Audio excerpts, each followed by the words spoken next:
E se o velho conto do Pinóquio que nós conhecemos não fosse uma história sobre virar humano, mas sobre questionar quem realmente merece esse título? Lies of P pega um dos contos mais conhecidos da literatura escrita por Carlo Collodi e transforma em algo muito mais desconfortável. Aqui não existe moral simples, não existe final feliz, óbvio, existe dor, egoísmo, escolhas e mentiras. Truth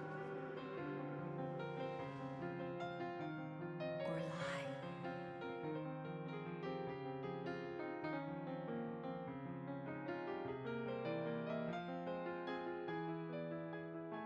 O jogo começa de forma quase poética, ali com uma borboleta azul, mostrando um pouquinho do cenário, que acorda o nosso protagonista dentro aí de um vagão de trem que parece meio abandonado. Nós somos o Pinóquio, óbvio, como o título já diz, ou Pi para os mais íntimos. Mas aqui não somos feitos de madeira, esquece isso. Nós somos um títere, um autômato criado para imitar seres humanos, movido por ergo, que é um cristal aí azul que é extraído exclusivamente da cidade de Krat, que é onde nós estamos no momento. Logo que a gente acorda, a atmosfera do local já deixa claro que tem algo de muito errado. O vagão tá cheio de peças mecânicas, corpos pendurados, engrenagens quebradas, nada que transmite vida natural. Encontramos Jiminy, o grilo falante dessa versão, que também é uma máquina, que aparece e tá com alguns bugs aí. E somos guiados pela voz da Sofia, a fada azul nessa releitura.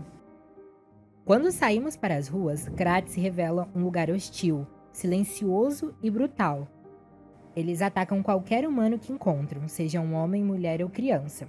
E o nosso primeiro objetivo é muito simples: a gente precisa chegar ao Hotel de Krat, que é o único lugar seguro no momento nessa cidade.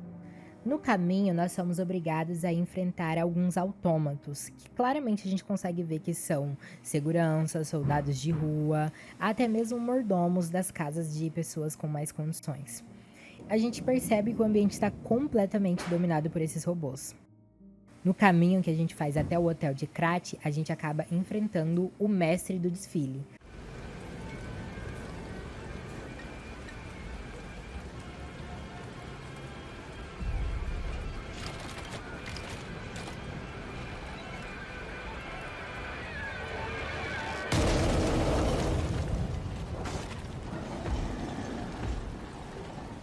Um enorme títere que bloqueia a nossa passagem e não deixa a gente chegar ao hotel.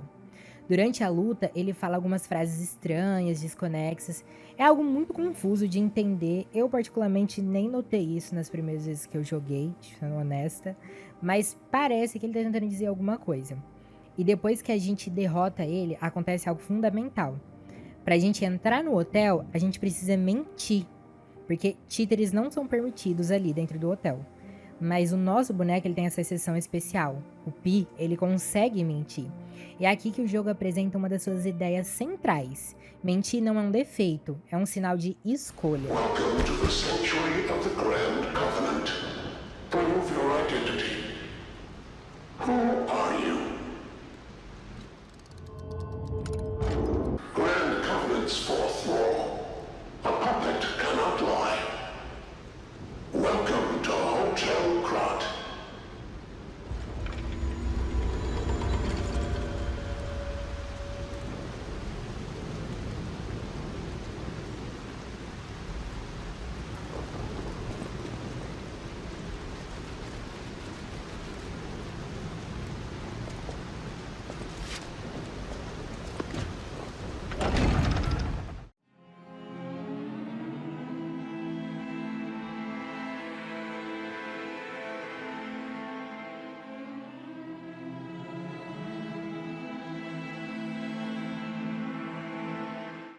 Dentro do hotel, conhecemos personagens importantes como Antônia, Polendina e começamos até a entender um pouco melhor o mundo que aconteceu antes do colapso. I'm so happy to see you. Falando um pouco com o Polendina, o mordomo da Antônia, do Hotel Krat, a gente descobre então algumas coisas fundamentais. Descobrimos então o Grande Pacto, um conjunto de leis impostas a todos os títeres desde sua criação, como um comando ativo dentro da sua BIOS, por assim dizer, sua binariedade. O primeiro comando é obedecer ao Criador. O segundo seria não ferir humanos. E o terceiro é proteger e servir os humanos de Krat. Que na teoria parece um pouco perfeito, mas na prática a gente já viu que não tá funcionando. Os títeres se revoltaram, massacraram pessoas inocentes e tomaram as ruas. Mas conforme avançamos, o jogo começa a plantar algumas dúvidas. Alguns títeres parecem meio confusos, outros demonstram medo, tristeza, até arrependimento. Tem alguns que chegam a realmente estar batendo nas portas, como se quisessem entrar, sabe? Os títeres enlouqueceram ou alguém quebrou algo dentro deles? A gente fica com essa dúvida conforme a gente vai andando no primeiro cenário do jogo. No momento, a gente precisa ir atrás do Gepeto. Isso mesmo, nosso criador e nosso pai. Parece que ele tá na rua, em algum lugar, e como vocês viram, as ruas são muito perigosas. Então a gente tem que ir atrás do nosso pai. A gente chega a achar o local que ele tá, dentro de uma carruagem, mas parece que ele tá sendo ameaçado por um cara com uma cabeça de burro. É bem esquisito esse design, eu confesso. E também bem engraçado. Mas ele está gritando, culpando o Gepeto sobre o frenesi dos títeres. Ele diz que como foi Gepeto que os criou, o Gepeto deve saber o que está acontecendo. E se isso tem alguma coisa a ver com os alquimistas. Fica um pouco dúvida ali, um pouco esquisito da gente entender. Mas, automaticamente, quando ele nos vê, ele diz, eu sei o que você é. Ou melhor, o que você é. Ele já sabe que nós somos um títere, que nós não somos um ser humano. E aí, infelizmente, nós somos obrigados a lutar com ele e derrotar ele. Não tem outra opção. Ele é algo conhecido como um espreitador, que mais pra frente é aprofundado dentro do jogo. Mas seriam algo como caçadores de recompensa, que vivem ali atrás de ouro, grana e algumas missões que podem fornecer isso pra eles. Durante o caminho, é possível encontrar algumas janelas acesas e conseguimos falar até com uma moça chorona, que nos apresenta algo muito importante, que também tem afetado os humanos, além do frenesi dos títeres, a doença da petrificação. Ela diz que sente muita falta de sua filha e pede para buscarmos ela na prefeitura de Krat. Aqui também fazemos escolhas, onde podemos aceitar ou não, além das mentiras que podemos contar. E isso altera pequenas coisas no jogo. Chegando na prefeitura, Jamie diz que não há sobreviventes ali, apenas uma boneca de brinquedo. E podemos entregar para Chorona e lhe trazer uma última boa memória, vista que a mulher estava em seus últimos dias e também ficando cega. You found her, kind one. I could sense her from miles away. Please let me hold her. There, my baby. I missed you so much. What do you think? Isn't my baby adorable? That's right, kind one. You've granted me my only wish. My sweet Elena. We're going to be happy now. Thank you so much, kind one. Please accept my heartfelt gratitude. Gepeto nos pede para seguir o nosso caminho e nos dá a chave da prefeitura para que a gente consiga seguir até lá. E é aí que a gente começa a entender algumas coisas, enfrentando o boss da prefeitura. Esse soldado, ele foi projetado para ser um segurança ameaçador e de presença para que os ladrões e criminosos sintam medo de praticar tais atos. Porém, a sua bateria em um dado momento sobrecarregou e causou várias explosões, causou danos ao seu corpo e trazendo medo e aversão aos visitantes sobre a aparência e o que restou do títere, né? Ele foi deixado isolado atrás da prefeitura.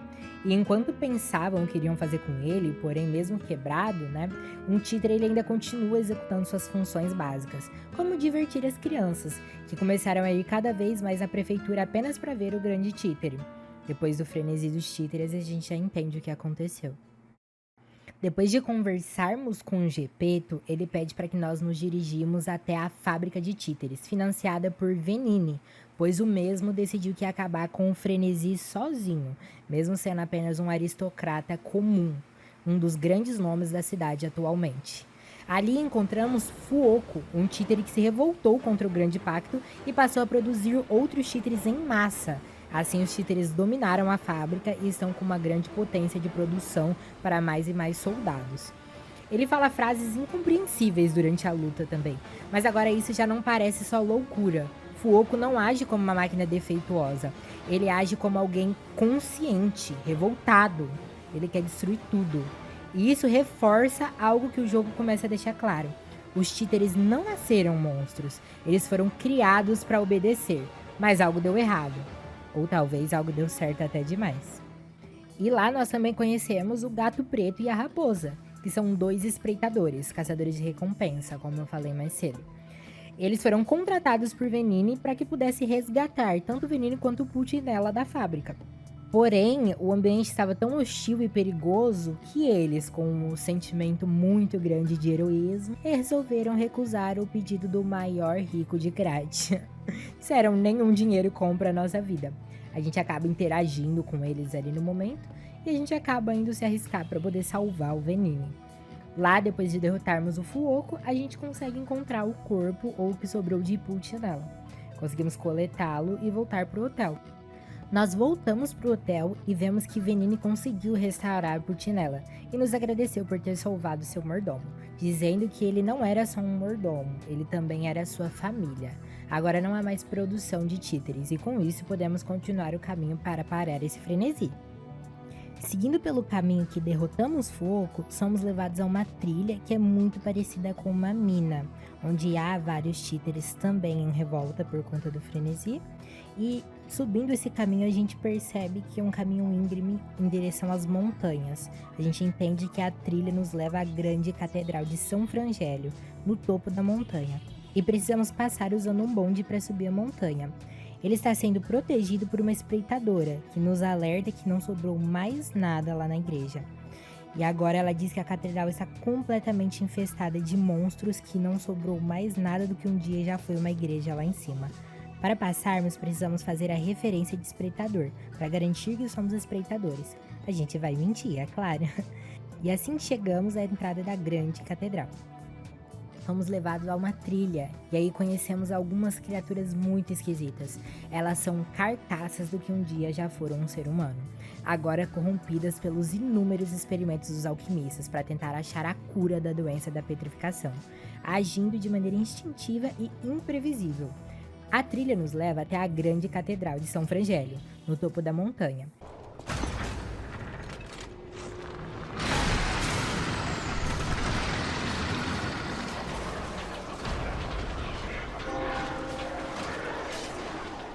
Andando pelo local, encontramos um espreitador com cara de cachorro, que é bem famoso entre eles ali, conhecido como Alidoro.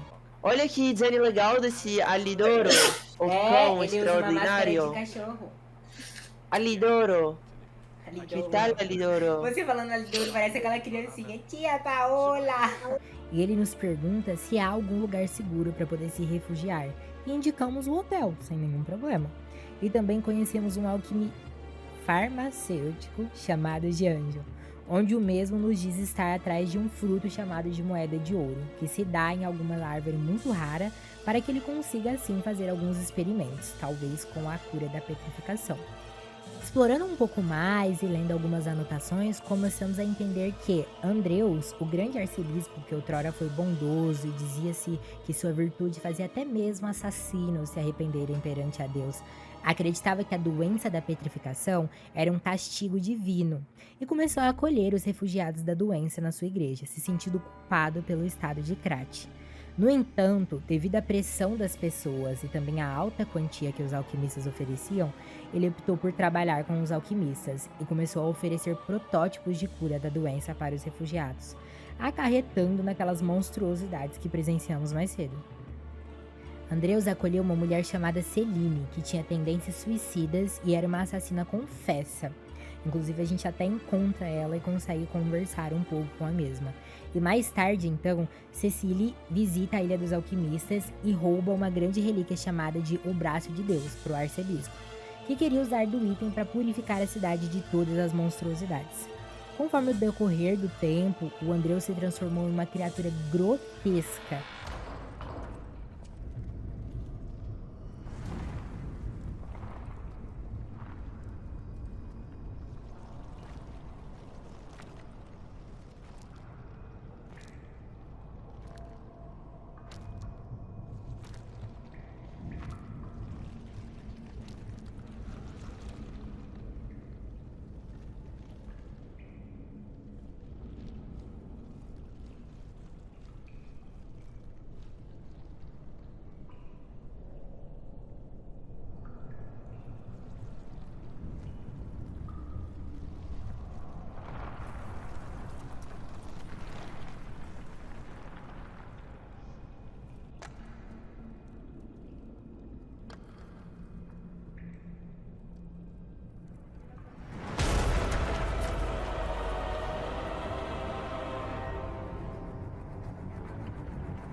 poder subiu à cabeça de Andreus, acreditando que havia se tornado um anjo de uma asa só.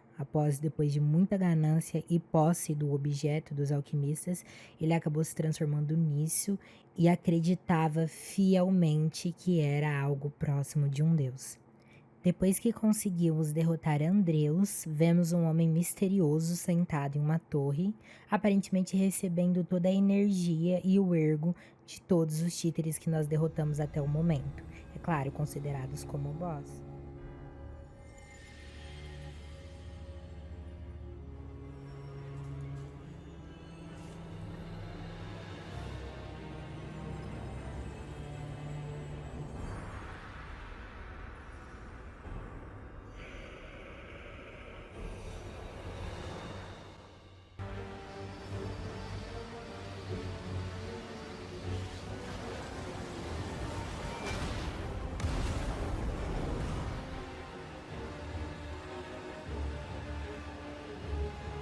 And now, the stage is set.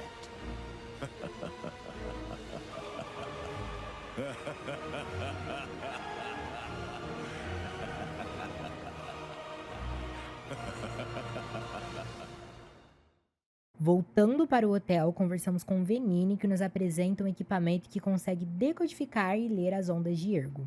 Uma comunicação que existe entre o minério, parecido com uma ligação entre todos os títeres. O mesmo suspeita que há algo mal intencionado nas próprias ondas de ergo, causando a fúria e agressividade nos títeres. Também diz que pode ser obra do rei dos títeres, mas acha que isso é demais até para ele. Depois de presenciarmos que o fanatismo humano é mais perigoso que qualquer máquina, o nosso pai nos orienta a ir no distrito de Malum, onde é dominada agora pelos espreitadores que são caçados como recompensa, a Irmandade da Lebre Negra.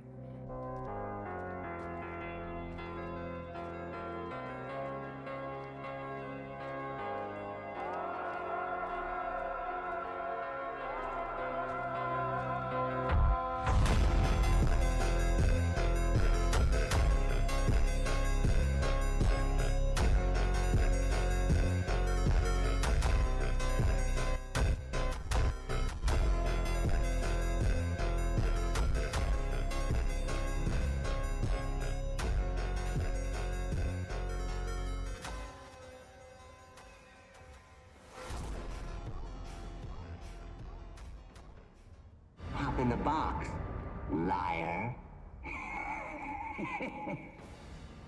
No distrito de Malum, somos apresentados à Irmandade da Lebre Negra. À primeira vista, são só criminosos, estilosos e violentos. Mas depois que nós derrotamos eles e conseguimos entrar no seu covil, nós percebemos que todos eles são crianças órfãs que foram criadas dentro da casa de caridade de Monat. O local era um abrigo para crianças órfãs que oferecia educação e um futuro. As máscaras de animais não eram só estéticas, elas eram baseadas em um conto antigo de Krat, onde outrora as pessoas mais fortes lutaram contra os titãs de pedra. Há ali uma espécie de hierarquia entre quem usa a máscara de determinado animal, mas não é deixado muito explícito pra gente como ela funciona. Só se sabe que os mais fortes conseguem escolher suas máscaras primeiro. E é algo que o jogo reforça mais uma vez, não existem vilões simples em Krat. Depois que retornamos para conversar com Gepeto, novamente ele nos faz um pedido egoísta. Já que nós conseguimos tudo isso, por que não cortar o mal pela raiz e exterminar logo de vez o rei dos títeres, Romeu? Ele pede pra gente conversar com a Antônia, que é de longe um dos NPCs muito bem desenvolvidos e construídos, que é uma senhora misteriosa que guarda alguns segredos, como uma aristocrata, uma pessoa muito rica de Krat e influente, dona do maior hotel de Krat atualmente. Ela nos dá a Rua da Rosa Isabelle, que também é um local que é de fácil acesso dentro do próprio hotel, e assim nós direcionamos ao palco da Ópera de Stella. Durante o trajeto para o teatro, a gente acaba encontrando aí uma pequena missão com um rapaz chamado Julia, e ele nos pede um favor. Com todo esse alvoroço que aconteceu, sua esposa não conseguiu sobreviver. E ele sabe que a pobre moça não está mais entre nós, mas ele pede para pegarmos seus pertences para que ele possa ter boas recordações de sua mulher. Quando chegamos lá na rua, descobrimos que a sua esposa era na verdade um títere, e que ele via vida nela e uma alma também. E ela amava ele tanto quanto ele amava ela. Durante vários momentos do jogo é feito um paralelo entre qual o verdadeiro valor de um boneco e de um ser humano. E por que existem essas diferenças? Porque são tão descartados e diminuídos, tratados como escória, se tratam tão bem os seres humanos. Isso começou a me fazer questionar se, como um títere, eu estava realmente fazendo a coisa certa, sabendo que também existem humanos muito corruptos. Chegando ao palco da ópera de Stella, encontramos Romeu, o rei dos títeres, e ele faz uma encenação muito estranha, parece até uma mensagem subliminar.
Durante a luta, ele fala as mesmas mensagens estranhas que os outros chefes, só que com muita frequência, parece até que está tentando se comunicar.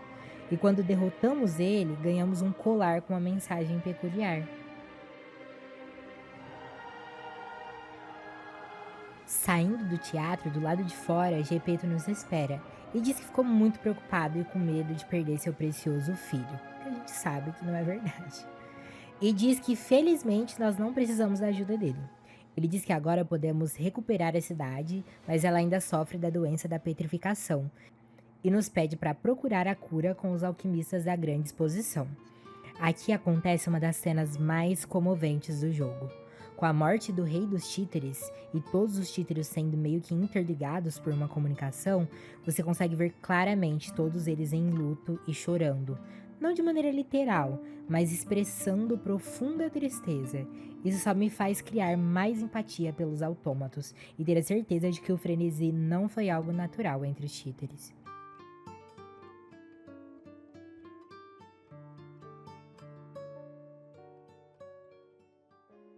Depois de seguirmos nosso caminho com essas dúvidas no nosso pequeno coração de metal, chegamos à grande exposição de Krat. O que um dia era para ser um evento memorável para todas as pessoas do mundo, se tornou um pesadelo sem espaço para fuga com o frenesi. Aqui lemos algumas anotações sobre o grande campeão de Krat, Victor, que um dia foi muito famoso e reconhecido, quase como um Hércules de Krat. No entanto, o homem não era invencível, visto que até doenças poderiam afetar até o mais forte dos homens. Ele se afastou dos palcos durante alguns bons anos, mas depois ressurgiu aos holofotes magicamente curado de sua doença incurável com a ajuda dos alquimistas. Algo muito suspeito, diga-se de passagem. Enfrentando Victor, agora com sua aparência grotesca e disseminando frases como "Pra que ser humilde? Eu sou o melhor, evoluído."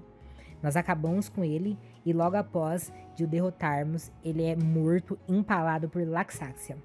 Finalmente conhecemos o homem sentado naquele trono da torre, Simon Manus, o grande líder dos alquimistas, o homem com ideais distorcidos que acredita que na verdade a doença da petrificação pode fortalecer a humanidade e, se superada, os seres humanos podem evoluir para uma forma superior, retratando um humano purificado como se a doença da petrificação fosse uma provação, que se superada lhe concede benefícios sem igual.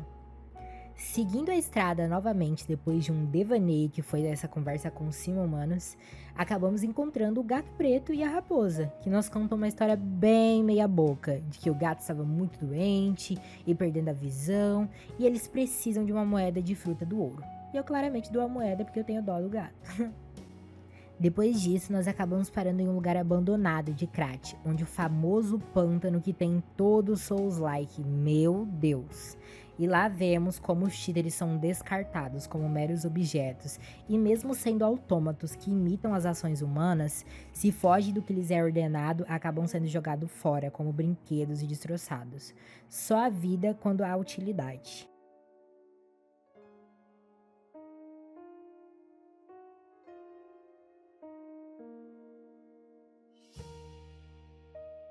Porém, mesmo aqui, nesse lugar horrível, encontramos um amigo, um títere que queria apenas ser mais um humano e gostaria de aprender mais como ser humano, para poder fazer amigos. Durante a gameplay, podemos ensinar ele como simular gestos de emoções, e ele nos chama de primeiro amigo, e que pretende fazer novos amigos, mas que sempre seremos o primeiro. Na moral, essa parte de partir o coração pra mim. Passando por todos os desafios do pântano e por um boss bem bizarrinho e estranho, diga-se de passagem. Mas que porra é essa, hein? Nós descobrimos que o pessoal do hotel tá correndo perigo porque aquele fudido do espreitador cara de cachorro vendeu a nossa posição para os espreitadores e os alquimistas. E agora todo mundo do hotel tá correndo em perigo. Chegando lá, nós descobrimos que eles sequestraram o nosso pai e que tem uma passagem para a Ilha dos Alquimistas na parte de baixo do hotel e vamos atrás do nosso pai.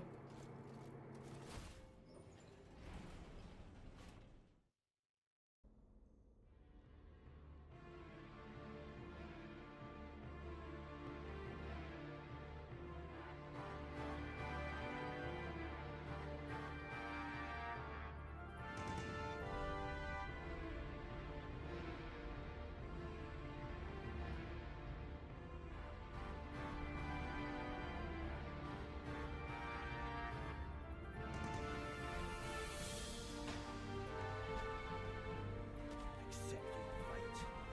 Death has come for you. Chegamos a um local onde enfrentamos novamente a Irmandade da Lebre Negra, que querem vingança. Porém, agora o irmão que antes estava quase morto está muito bem vivo e com remendos e tubos no rosto. A Irmandade procurou os alquimistas para salvar seu irmão da morte, como foi o caso de Victor. Derrotando eles, nós encontramos então o submarino de Venini, que nos leva para outra ilha. E lá encontramos Sofia, e é aqui que nós temos um vislumbre da real história do game. Durante alguns momentos da gameplay, a Sofia parece agir estranho no hotel e também fala algumas coisas interessantes, como o seu poder de conseguir se comunicar com o Ergo e manipulá-lo também, e que seus poderes apareceram em sua infância.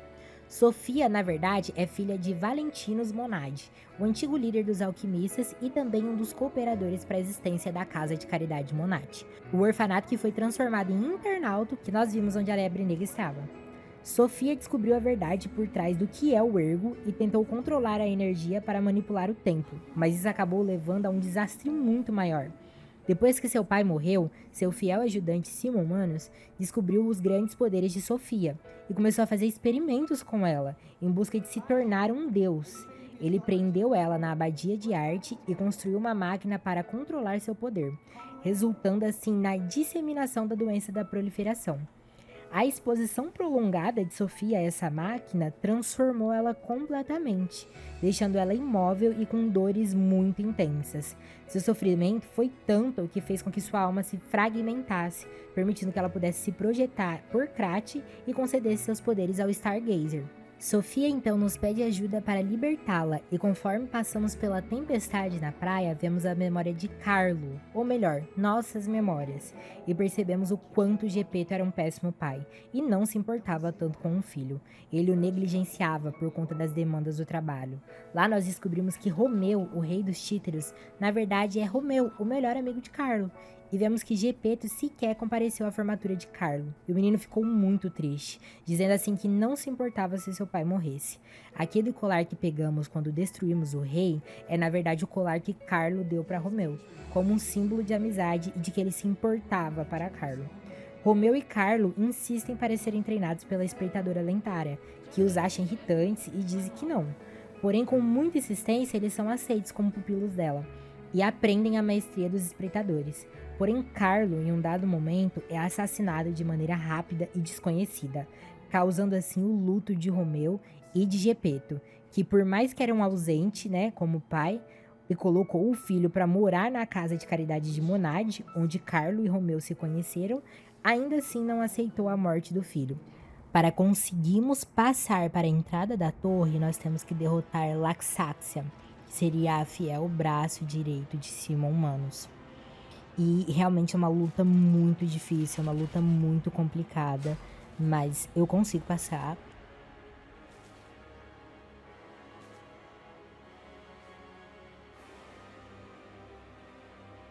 Quando chegamos na Torre Abadia de Ark, encontramos Sofia em um estado deplorável, quase sem vida e com certeza sem humanidade. E ali temos que fazer a difícil escolha de a colocar para descansar, levando ela de F, né? Ou manter ela viva naquele estado deplorável. Se você fez a coisa certa, óbvio que seria colocar a mulher para descansar, né, meu chapa? E cumpriu as pequenas sidequests, tornando o Pi cada vez mais humano, como a sidequest da Chorona, o seu cabelo, além de crescer, ele também se torna branco, e você acaba recebendo o ergo da própria Sofia.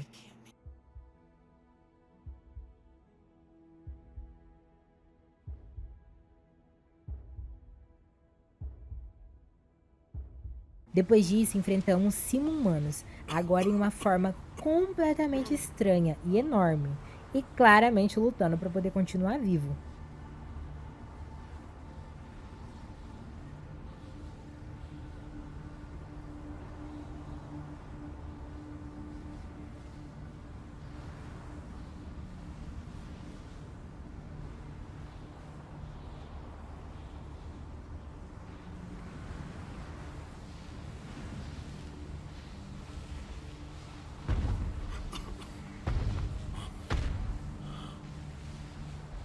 Behold, this is Ergo.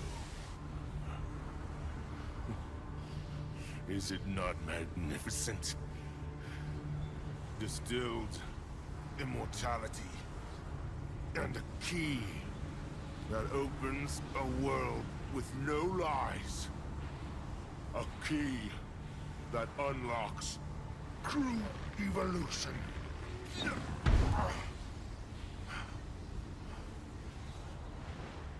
Give thanks.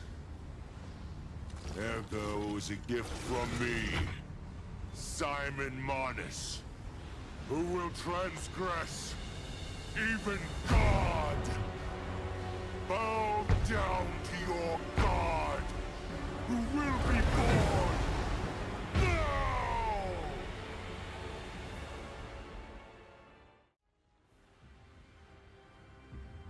Enfrentamos ele e em sua segunda fase, ele consegue se conectar com o Ergo e tem uma cutscene completamente artística, em referência à obra de Michelangelo, chamada A Criação de Adão, onde Simon se torna algo muito parecido com Deus.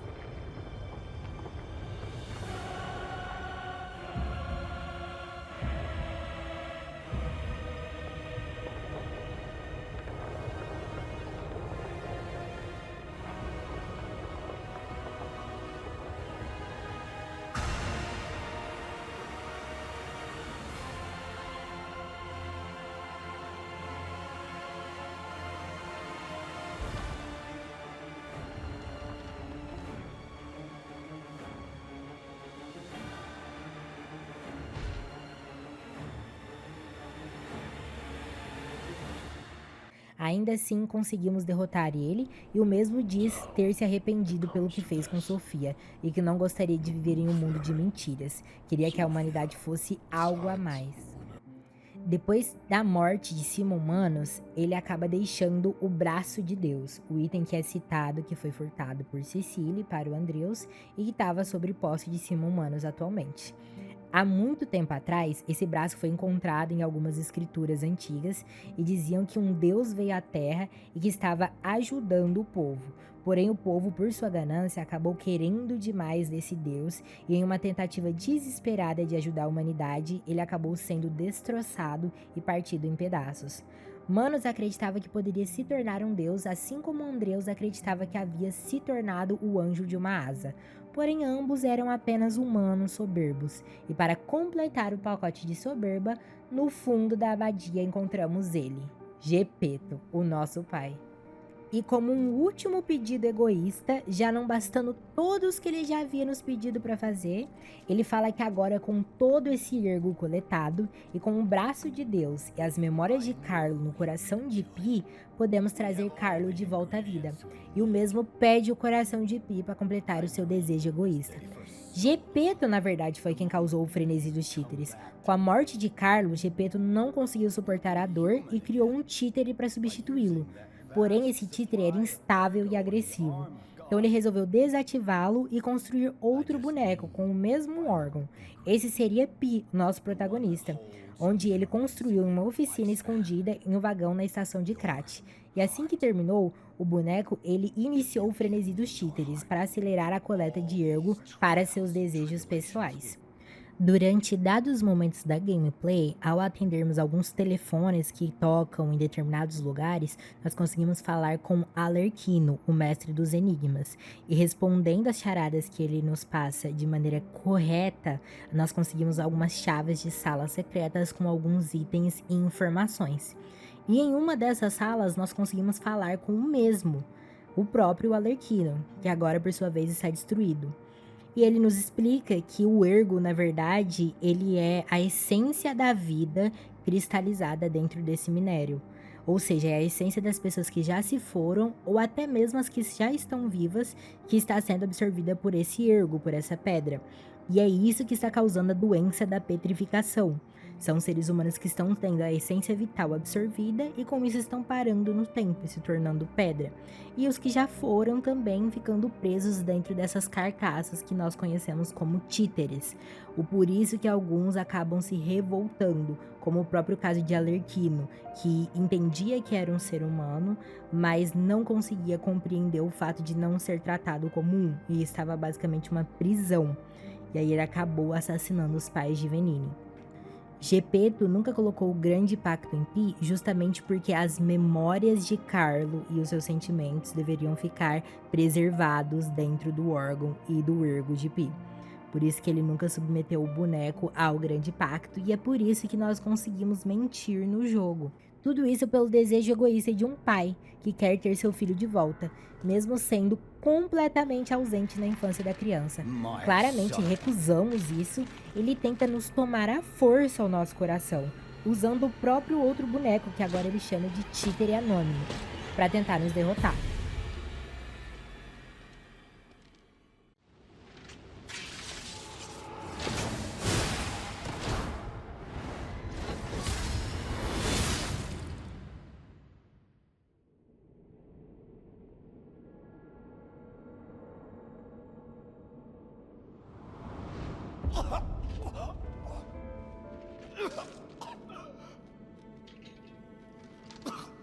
Were you going to destroy Carlos' heart?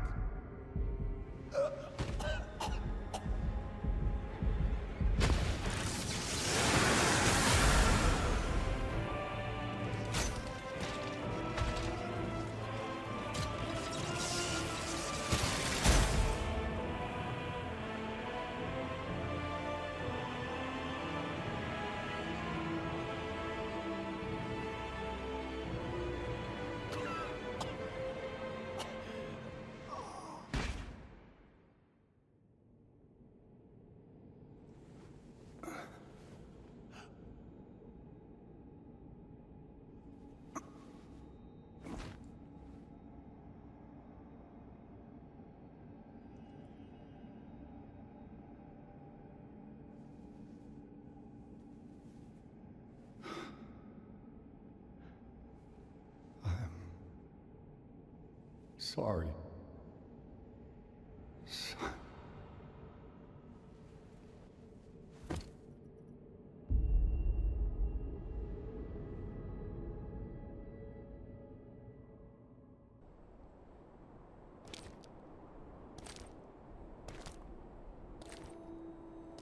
No final, vemos que um títere com cabelos azuis, como o de Sofia, foi deixado na abadia.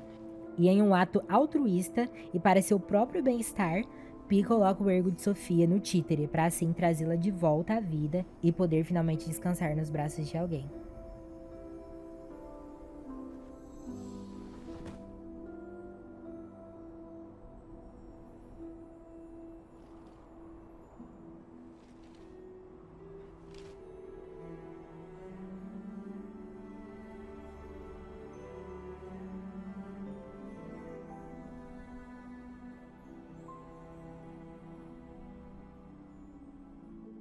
It's so good to see you.